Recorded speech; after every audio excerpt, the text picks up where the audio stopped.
Looking back at my working career in IT, I have made some terrible mistakes because I didn't understand basic concepts of investing and how to manage my money.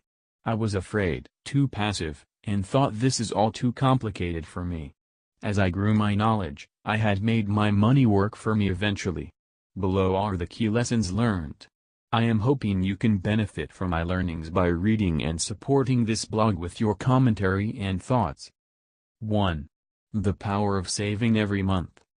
Saving $100 every month is the minimum one can do to ensure one can retire more comfortably rather than relying on state pension on others to take care of you when you won't be able to work anymore. The average working life is 45 years and the state pension age is being pushed toward our statistical average life expectancy. Multiplying 45 years times 12 months and $100 a month gives us to a $54,000 deposit. Uninvested, this won't be much given inflation rate targets of 2 to 3%, but we cover inflation later. Invested safely and compounded, this can easily triple or quadruple over 4.5 decades. I hear a lot of people arguing that saving $100 is impossible, but it is not. Below is my current example. Having semi-retired and secured my income, I took a minimum wage job as dive instructor recently and I'm trying to live within that income and still save.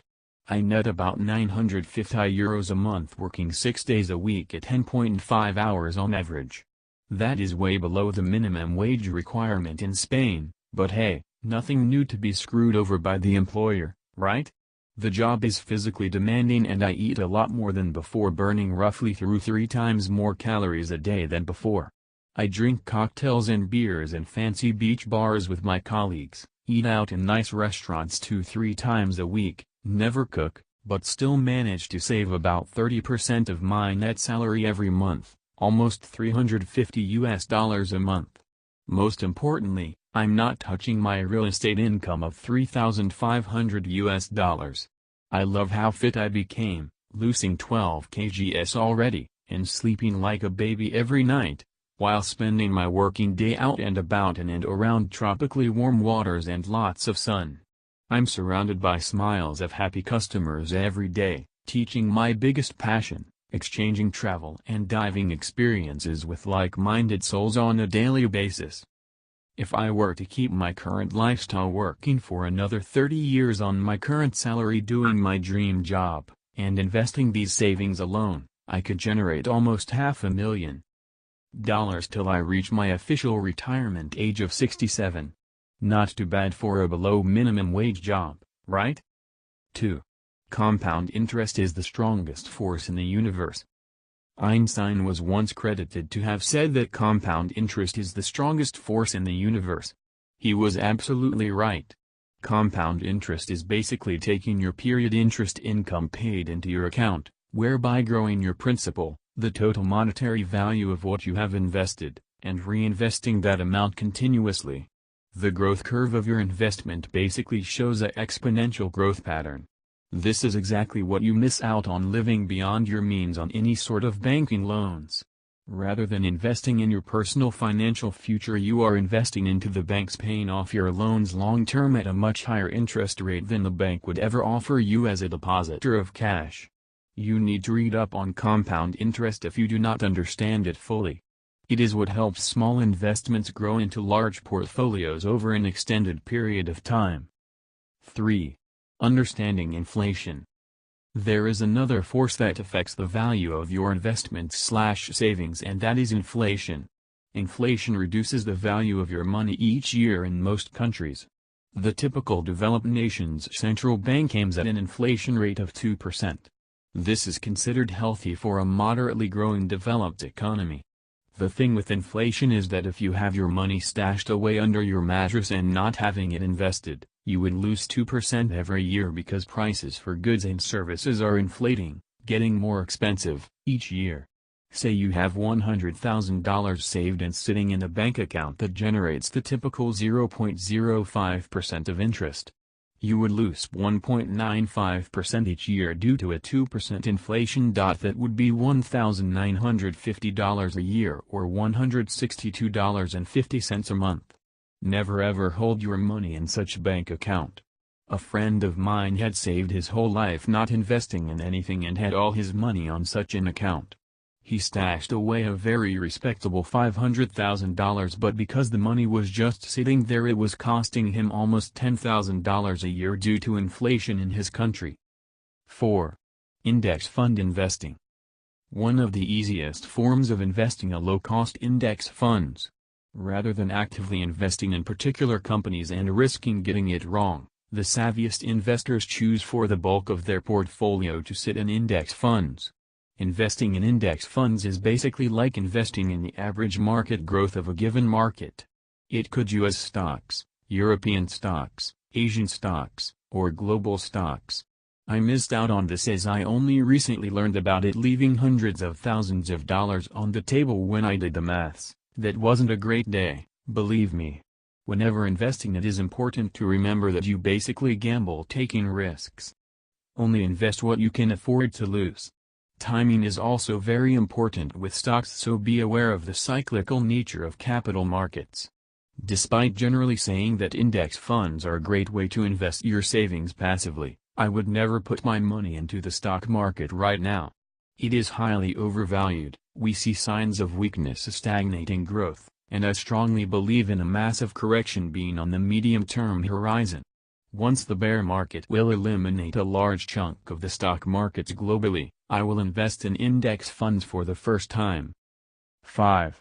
Using foreign exchange, working abroad, shopping internationally for deals, and regular business trips abroad to my advantage.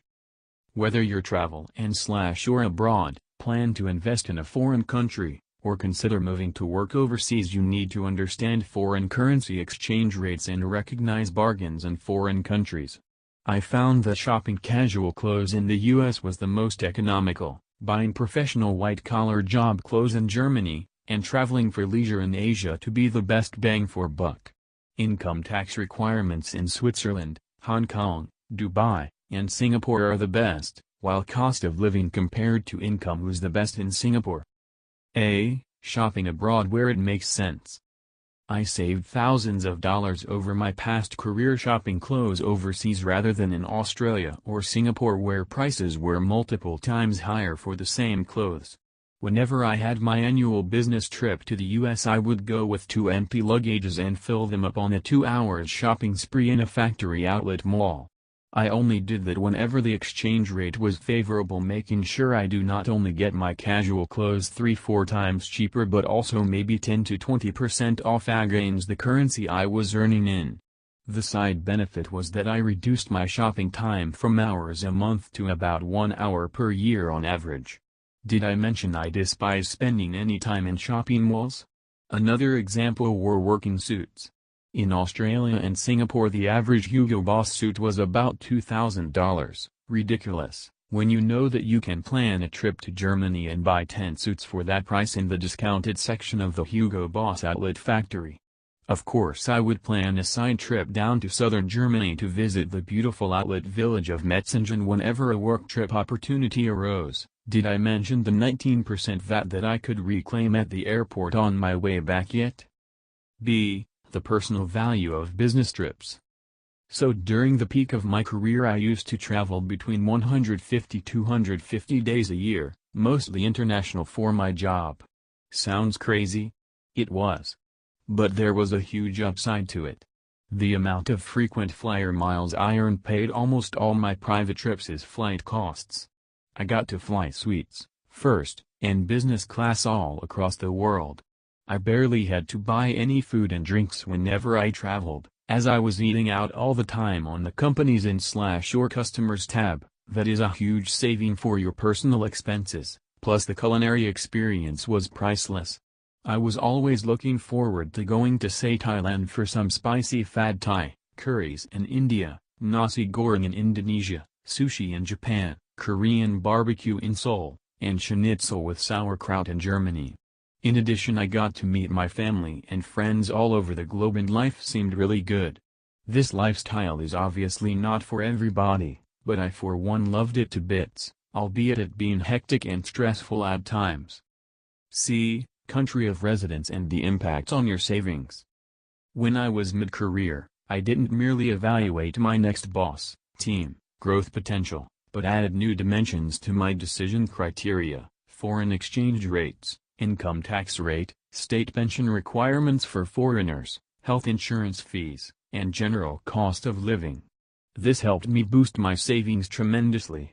I chose Singapore as my location after growing my career in Australia for 9 years. I knew the mining boom was about to end in 2012 just before I moved to Singapore. I anticipated a drop in the Australian dollar because of it and negotiated a package that was equivalent to my current pay. 3 months after arriving in the beautiful tropical Nadio state, the Australian dollar crashed about 30%, basically giving me 30% income boost compared to if I had stayed.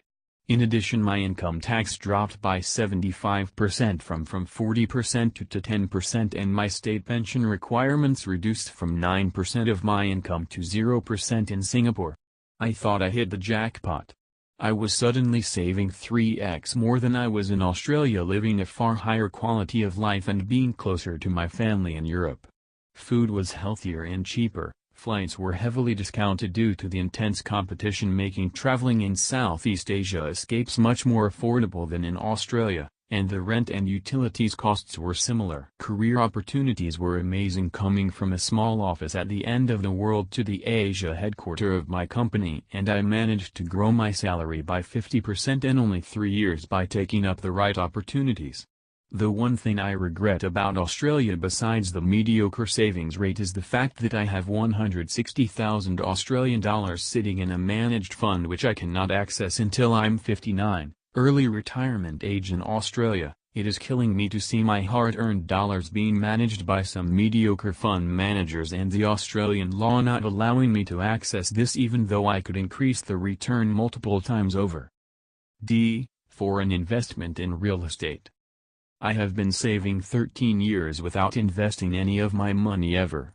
It was okay when I enjoyed 4 to 6% of interest rates in Australia, but once the GFC hit I was down to below inflation or 2%. Not a good deal, and something had to be done to avoid inflation eating up my savings. I started assessing where to put my money, looking at exchange rates and investment potential across the UK, Germany, US, Australia, Singapore, and Eastern Europe. By picking a good timing for the exchange rate, I transformed my hard-earned Australian and Singaporean dollars into Polish zloty at the peak exchange rate in 2016. I used OFX.com and TransferWise.com to exchange my dollars at minimum fees, paying an average of 1% for the exchange rather than the 7 to 9% my traditional bank offered. At 800,000 Singapore dollars, 8% difference equated to an almost 64,000 Singapore dollars saving. Did I mention I can't stand banks? Or almost another brand spanking new 1-bedroom apartment in Poland. In addition, the exchange rate was so favorable as the Polish zloty was the weakest in almost a decade, saving me another plus 20% or 160,000 Singapore dollars. This is big money, and I waited years for an opportunity like that to invest. Instead of buying 200 SQM of apartments in Poland, I ended up buying 299 SQM at the same price. Now that is a deal. It was almost 100% more than if I wouldn't have taken advantage of the exchange rates and platform that help avoid those horrendous banking fees to exchange money. So even if the Polish real estate market crashes by 50%, I wouldn't be bothered much as I was still 50% ahead. My hyper-conservative self felt secure. These days I'm filling the war chest again to enter the Australian market, which is showing first signs of a decline following an almost 30 years gain. The average time for a real estate bubble to bottom out is 3.5 years. I will be observing while preparing for the next opportunity. 6. Employer loyalty pays off big time. Last but not least, I'm fully aware that my generation, millennial, is crazy about going after short-term job advancement opportunities and switching their employer on average every 2 or so years. I highly advise against it. Following a mentoring discussion with a McKinsey partner early in my career, my plan was to develop within my company long-term, become a hard-to-replace company asset, fulfilling various functions across key business units, and grow my income exponentially through internal career advancement, rather than switching jobs for another $5,000 more a year. First of all, it truly paid off, as I grew my average income over 14 years in my company by 17,600 Singapore dollars a year. Secondly, I purposefully set myself up for a potential company retrenchment package to support the jump into my new life, picking my last role as one that wouldn't last forever, nor could I be offered a similar job, salary, and seniority, ensuring an offer to leave my company eventually. This helped me reduce the time to save enough capital to become financially independent by approximately 3 years, or 6% of my anticipated working life. I negotiated a redundancy package worth over a year's salary tax-free. In Singapore you do not pay income tax on redundancies. I left on very good terms with my ex-company and a highly active network. The doors are open to rejoin the company anytime. In fact, the offers I received after leaving were better than when I was there and the pay ridiculously tempting. I'm not excluding going back for a second stint to boost my financial independence level from lean fi to abundant fi, but that is for another post. If you have any other experiences worth sharing, please comment below. I would love to hear from your learnings and update this post periodically. For freedom and to live your dreams. Your Financial Gladiator.